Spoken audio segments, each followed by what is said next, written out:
Hello, Yukon 28209. Yes, this is Candy Matson.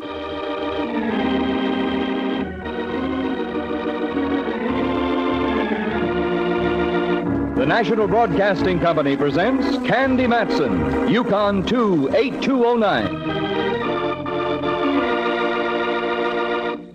Ladies and gentlemen, before we commence tonight's Candy Matson story, it's a very great pleasure to welcome as our distinguished guest this evening the widely read radio columnist of the San Francisco Examiner, who conducts his own radio column under the title Day and Night with Radio and Television, Mr. Dwight Newton. Thank you, Dudley Manlove. Recently, I conducted a popularity poll to determine our readers' favorite radio program originating in San Francisco. Heading the list, and a top-heavy favorite, was your Candy Matson program. In behalf of the Examiner readers who participated in the poll, I am happy to present this award, which reads as follows. 1950 San Francisco Examiner Favorite Program Award. This certifies that readers of the San Francisco Examiner have voted Candy Matson their favorite local radio program in a poll conducted by the undersigned writer of the column Day and Night with Radio and Television. Congratulations to all who participate on the Candy Matson program, to Monty Masters, who writes and directs it, and to you, Natalie Masters, the Candy Matson star. Thank you, Dwight Newton. We're doubly proud of this award tonight because next week's program will mark Candy Matson's first birthday. From all of us here at NBC in San Francisco, to Dwight Newton, the San Francisco Examiner, and most of all, you, the listeners, who've made this award possible, our very sincere thanks.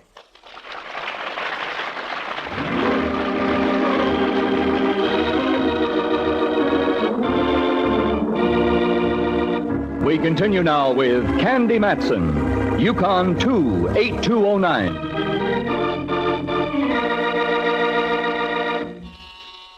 Just a moment, I'll be right there. How do you do?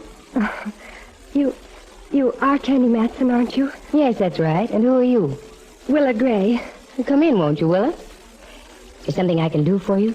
I don't quite know how to explain this, but it's my brother. Your brother? Maybe you've heard of him, Miss Matson. Gordon Gray? Why, sure, the songwriter? That's right. Who doesn't know him? He's written almost as many hit songs as Irving Berlin. What about him, Willa? Well, like many people I know, Gordon is a crime student for relaxation. He reads all the books, listens to all the radio programs, and naturally he's heard and read a great deal about you. Well, I'm flattered. When I suggested talking to you, he agreed immediately. Talking to me, Willa? What about? Well, it's his mental condition, Miss Matson.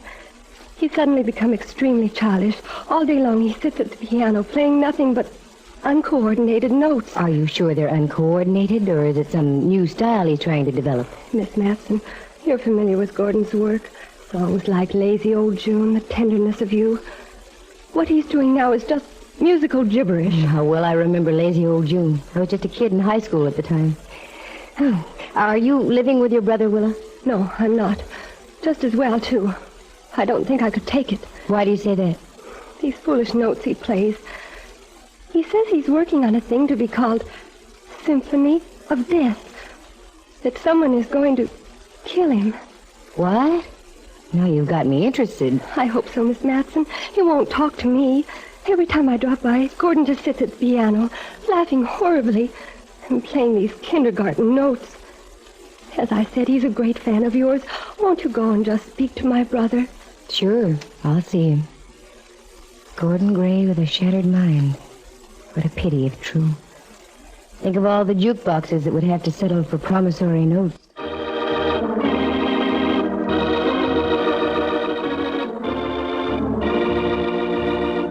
Candy Matson, San Francisco's well-known gal private investigator. Merely trying to get her penthouse on Telegraph Hill cleaned, and she walks into a stack of memories. Memories created by a songwriter named Gordon Gray. Symphony of Death. It never became a popular composition, but it will always be on Candy's all-time hit parade, a tune she'll never forget, because it brought about a very strange chain of events and a fascinating finish to the entire story. Oh, and the in-between department? Well, here she is, the gal who never suffers from gaposis, Candy Matson. When I went into the cold, hard world to make a living for myself, Gordon Gray was an American institution. That's when he wrote his never-to-be-forgotten The Rhapsody of You. I'd had no idea that Gray was in San Francisco. The last I'd heard, he was in New York, working on the score of a brand new musical. So when his sister confronted me like that, naturally, I was caught a bit off base. She wrote Gordon's address for me, and like the rabbity little elf she seemed, ducked out as abruptly as she came. Then I dressed, drove over to an apartment house on Powell Street, just down from the family club. I pressed the button. It blew an ugly little noise back at me. I entered, went up the stairs to 221. The door opened. Yes? Mr. Gray? Yes, that's right. I didn't call you on the phone. I thought I'd just more or less barge in on you. I'm Candy Matson. Candy Matson. Do come in. Oh, please, do come in. Thank you. So, my little sister finally got up enough gumption to call you. Yes, she came by this afternoon. We had quite a nice little chat. A nice chat with my sister? Impossible. The little mouse doesn't know how to put one word after another. Oh, here. Do sit down, won't you? Place is a mess. I've got manuscript all over the floor, the highboy, the whatnot, everywhere. Highball, spot of sherry? Thank you. No, not right at the moment. As you say. I beg your pardon? It's nothing, really. I'm just thinking of my monstrous joke. I'm going to be killed, you know. Yes, so your sister said. Do you mind? My sister. Young. She's young enough to be my grandchild. Do you know what? She thinks I'm slipping my cable. Do you mind if I call you Gordon? I'd love it. Providing I can call you Candy. I'd despise myself in the AM if you didn't. Candy, you're just as delightful as I had you pictured. Thanks, Gordon. Now, frankly, what do you think? Are you slipping your cable?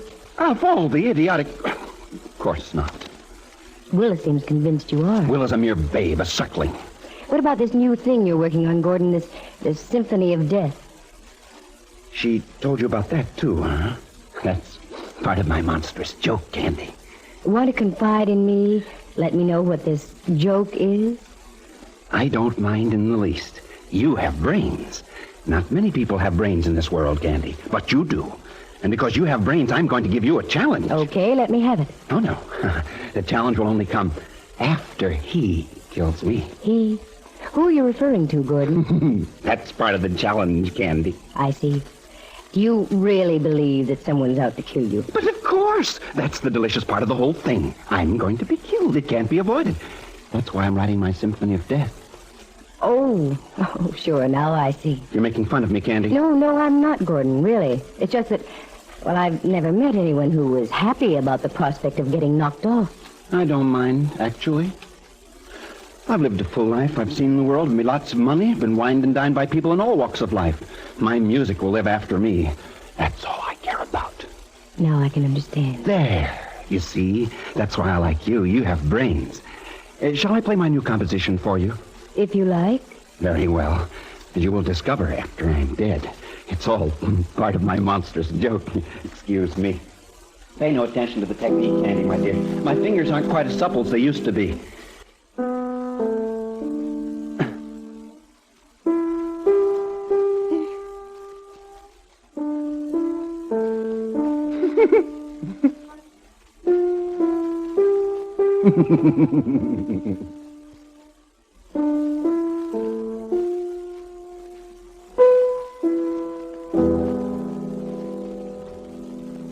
There. What do you think of it? Gordon, I think it's a great, monstrous joke. I knew you'd see it. It's part of the joke. You're very sharp. I knew it. That's part of the joke, and you can see it. You pay wonderful compliments, Gordon. Thank you. But don't you think this Symphony of Death is a complete departure from your usual style? From something like, well, The Rhapsody of You, for instance? Certainly. It's because of him. I had to write something dedicated to him, didn't I? Well, to scramble a dangling participle, who's him? The man who's going to kill me.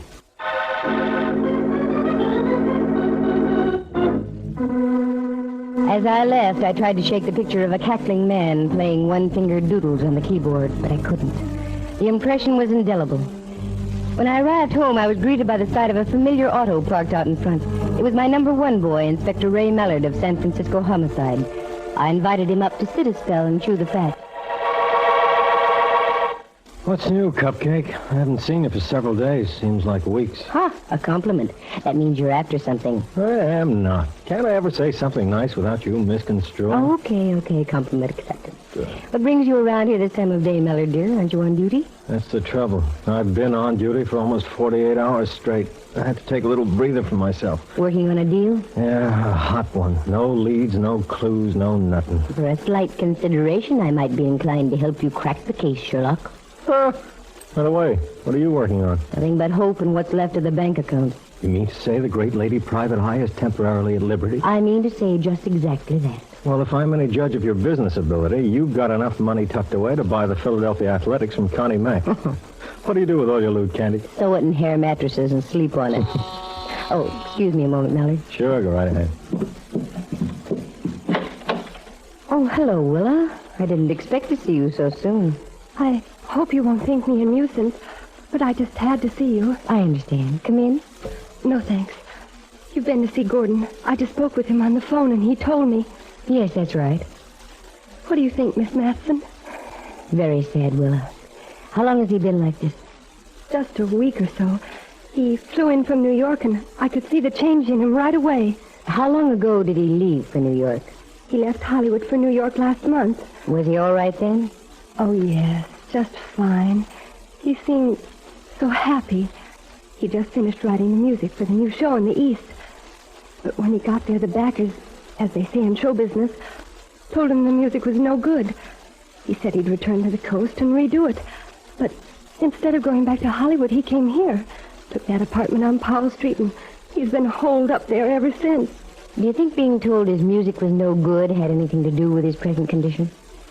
Oh, I'm sure of it, Miss Matson. He's always been such a sensitive person. No, Willa. I've known several people who snapped momentarily under a terrific strain. Maybe it's not as serious as you think. But what am I going to do? Well, first, he needs aid, immediately. I know a Judge Conway here in town. I think he'll help you get Gordon committed to a sanitarium where he'll get the finest medical aid available. A sanitarium?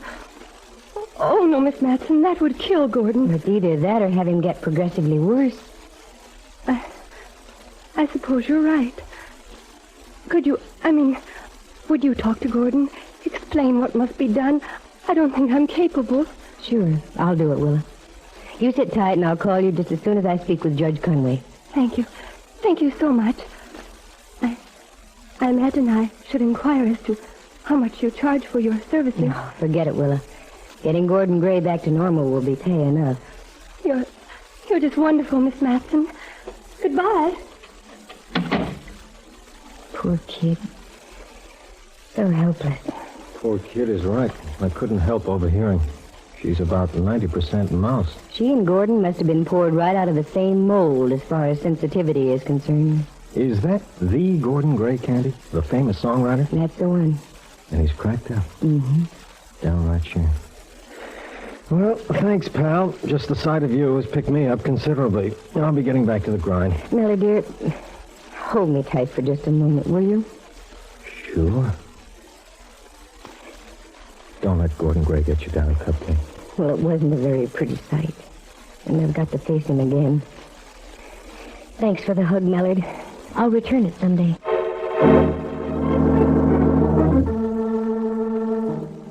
Mallard released his grip and left. I snapped my ribs back in place and steeled myself for the ordeal ahead of me. It wasn't going to be easy, but it had to be done. So once again, I found myself ducking down Green Street, over Powell, across California, and down the roller coaster of a hill to Gordon's apartment. He answered the door, and I was met with just as much enthusiasm as before. Candy Matson, I was wondering where you'd been. You've been gone for ages, darling. Do come in. I've got a surprise for you. When did you get back from Europe? When did I get back? Oh, just a day or so ago. Your letters were wonderful. I especially adored the one from Naples. What a time you must have had. Yes, quite a time, Gordon. How's the new symphony coming along?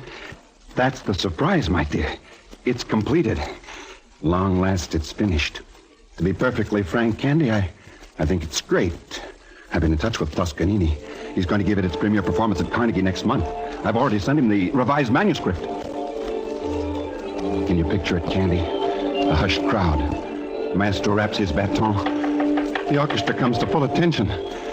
Then that magnificent, firm downbeat of Toscanini's and Symphony of Death is making its debut.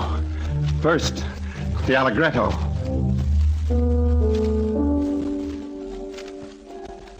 Then the molto andante.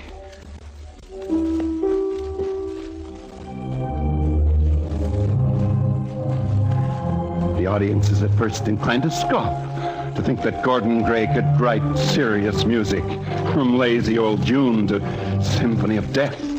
Too much of a step, they'd say. Then Toscanini glides into the contralto. The audience tenses, not believing their ears. Little by little, they understand what Gordon Gray is trying to express. Then, as if it were not enough, Toscanini moves into the breathtaking finale. It soars, it moves. It transports everyone in Carnegie Hall into another world. And abruptly, Symphony of Death.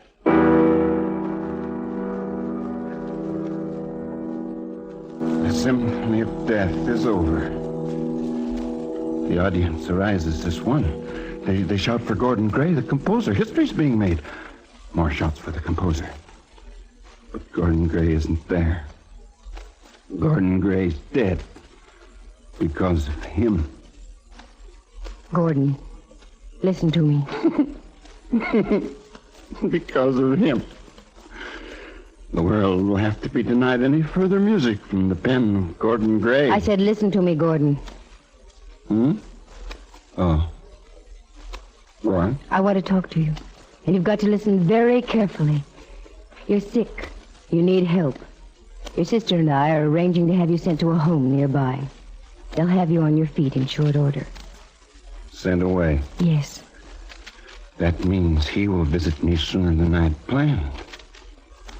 Very well, Candy. Tell Willa to do whatever she thinks best. I won't give her any trouble. It's for your own good, Gordon. Believe me. I know. Candy, you never went to Europe, did you? You were here earlier this afternoon. Isn't that right?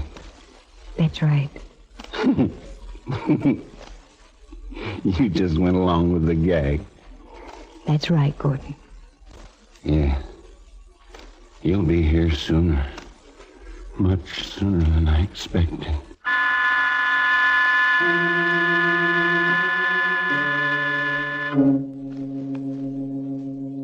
Gordon Gray went into the other room and lay down on his studio couch, face down. That's when I tiptoed out of the apartment. If only I could have peeked into the future, I'd never have left, because that was the last time Gordon Gray was seen alive. I went home, fixed myself something to eat, turned the radio on low, and sat down with a book called That Frail Vessel, a book about the behavior of the human mind. Out of one corner of my ear, I heard it. It was the 10 o'clock news over NBC with Sam Hayes. And there it was. The body of Gordon Gray had been found in his apartment. The book clattered out of my hands, and I sat there for a moment stunned. But only for a moment. In another second, I was driving over to pick up an old pal of mine, Rembrandt Watson. There was a good reason for it. Rembrandt's studying to play the cello. On the way over, I noticed the headlines. The police had the net out for Gordon's sister, Willa. Rembrandt was home. He was agreeable to going to Gordon Gray's apartment with me. And before you could bat an eyelash, providing your batting average was good, we were in said apartment, alone. My word, girl. What a garish-looking place. It didn't belong to Gordon personally, Rembrandt. He was merely renting it. It still doesn't deny the fact that it's garish. Can't be the truth now. Why did you want me to come to this Victorian mausoleum with you? Just a hunch, Ducky. Are you still taking cello lessons? Taking them? Girl, don't be ridiculous. I'm now giving them. Even better. Just as I thought. The boys in blue haven't touched anything. The manuscript for Symphony of Death is still on the piano. Can you play single notes on the piano, Rembrandt? Well, I can try. Good. Run your hangnails over this. Strange. This isn't music. Just a series of notes with no meter, phrasing, or regard for the proper time to the bar. Exactly. Play it just the way it's written. Very well. And call out the notes as you go along. I think I'm beginning to understand Gordon's Symphony of Death. As you say, B, A, D. And for no reason at all, there's a rest, Candy. D, A, D, and a rest. Go ahead. E, G, G, and another rest. Mm-hmm. And then it goes D, E, A, D, then a long gap in the manuscript. You know what that spells musically, Ducky? Bad egg dead. Utter confusion. Mm-hmm. On the other hand, I don't think so. As we say in the movies, continue on. F, A, G, G, E, D. No timing at all. That spells fagged. So am I. However, it goes on like this. D, E, A, F. Another rest, then B, E, E. Ginny. What? Through. It's kaput. Finish. Let's see now. Bad egg dead. Fagged. Deaf. B. Candy, love. If you're going to the notes of the musical scale, you could spell practically anything out of A, B, C, D, E, F, and G, even from a tune like Ragma. But this means something. I know it does. Gordon told me it was going to be a challenge. What? Who's there? Don't be alarmed, Miss Matson. It's only me, Willa. Willa, how did you get in here? Don't you know the police are looking all over town for you? Let them look. I don't care. My brother's dead. I read it in the papers. How did you get in here, Willa? The cops are surrounding the place. I just walked in through the front door. Oh, wait till Mallard hears about this. Willa, you didn't kill Gordon, did you? No, Miss Matson, I didn't. Honestly, I didn't. I believe you, Willa.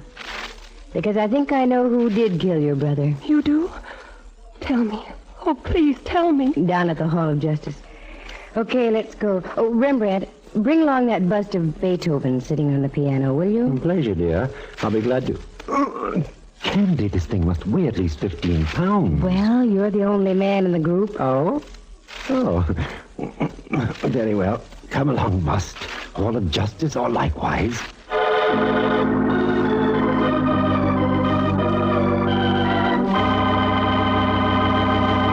Candy, what are you doing here at a time like this? Can't you see I'm busy? Sure, I only want to see you busier. This is Willa Gray, remember her? Just the girl we're looking Well, for. save your breath, Mallard. Willa's innocent. She had nothing to do with Gordon Gray's death. Okay, you know so much. Who in tarnation did? Put that bust of Beethoven on Mallard's desk, Rembrandt. I was wondering how long I'd have to hold this thing. What in the name of Schenectady do I want with that? There sits your murderer. Candy, are you out of your head? No, it's so complex it's simple, Mallard. Gordon Gray works like a beaver for 2 months writing a musical score for a new Broadway show. He takes the score to New York. The producers tell him it's no good. It's the first time it's ever happened to Gordon. It does something to his mind. He broods. He comes to San Francisco. His mental condition becomes worse. So is yours. Where you're concerned, yes. But let me finish. Here, take a look at this. Bad egg dead. Fag. Deaf. B. Okay, I give up. What does it mean? Bad egg dead. Gordon Gray is referring to himself. Fag, that means he had come to the end of his rope. His musical knowledge and creative ability were running dry. Gray had nothing more to live for. Okay, Miss Edgar Allan Poe. What does deaf B mean? Well, that had me stumped for a while, too. Then I got to looking at this bust of Beethoven standing on the piano. It seemed to dominate the entire room. Then I put 2 and 2 together and got Ludwig von Beethoven. B was an abbreviation of Beethoven. Beethoven was deaf, deaf B. I don't get it. You will. Beethoven is going to hit an all-time low. The answer lies inside that plaster bust, I'm sure. Stand back, Mallard. I'm about to splatter a genius. Take a look. Good gravy. A small fortune in greenbacks. That's right. And a note, too, if these eyes don't deceive me. Congratulations, whoever you might be. You learned the true meaning of my Symphony of Death. You've also just executed my killer von Beethoven. Now perhaps he knows how it feels to be cracked up, too. Thanks for participating in my little joke, my last charade. This is my entire estate. Put it to whatever good use you may see fit. Gordon Gray. Oh, Rembrandt, do me a favor. Take Willa outside. The poor kid's pretty badly shot. Certainly does. Come along, young lady. I still don't get it, Candy. It's easy to fill in the gaps now, Millard. Gordon's music was falling apart. He knew it. So he started swiping melodies from obscure Beethoven themes. But Gordon, with only his flair for writing popular music, couldn't grasp what Beethoven had originally intended. Consequently, the things he wrote were terrible. The more he copied, the more he realized that Beethoven was becoming an all-ruling obsession. It was Beethoven in the morning, Beethoven at night, Beethoven 24 hours a day until it drove Gordon completely out of his mind. That I can understand, but what's this joke he mentioned? Well, he was a great mystery fan. That's why he wrote this gibberish thing called Symphony of Death. A group of notes that spelled out bad egg dead, fagged, death be, and so on. All part of his warped mental condition. Well, that makes sense. Except for one thing. How did Gordon Gray die? Exactly when he wanted to die. Mallard, dear, I now know there are some mighty strange things in this world. Even a completely sick mind such as Gordon's has great powers of concentration. Gordon was like a captain without a ship, like a man who's been married 50 years who suddenly has no wife. You probably won't believe it, Millard, but Gordon Gray, knowing that his mind was shot, and knowing, too, that every last bar of creative music had been drained from his heart, his soul, willed himself to die.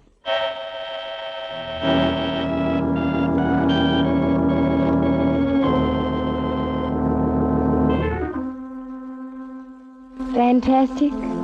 Not necessarily so. There are many stories about animals who have done the same thing. And if animals can do it, why can't a human being with a so-called higher plane of intelligence do it, too? So that's what Gordon had done. Taken his life savings, sealed them into a plaster bust of Beethoven, along with his last laugh note, and sat himself down to die. In Gordon's mind, Beethoven had killed him. I can understand why, too. For just before we left his apartment, I found another manuscript. I had Rembrandt run over it. Note for note, it was the Moonlight Sonata, backwards. But in one respect, Gordon had outscored the old masters. He had completed his Symphony of Death, and Beethoven was in little pieces.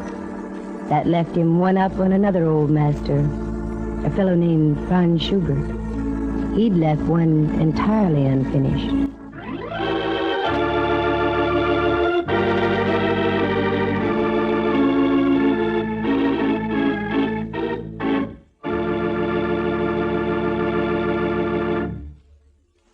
Actors heard this evening were Phyllis Skelton as Willa Gray. John Grover was her brother, Gordon Gray. Jack Thomas as Rembrandt Watson. And Henry Leff as Inspector Ray Mallard. From the star of our program, Natalie Masters, and from her husband, Monty Masters, who writes and directs Candy Matson, and from the staff of the National Broadcasting Company, we wish to express our deep thanks and sincere appreciation to the San Francisco Examiner and Dwight Newton, radio columnist of the Examiner, for tonight's presentation, naming Candy Matson as the #1 program in the San Francisco metropolitan Bay Area. Listen again next week at the same time. For excitement and adventure, just dial Candy Matson, Yukon 28209.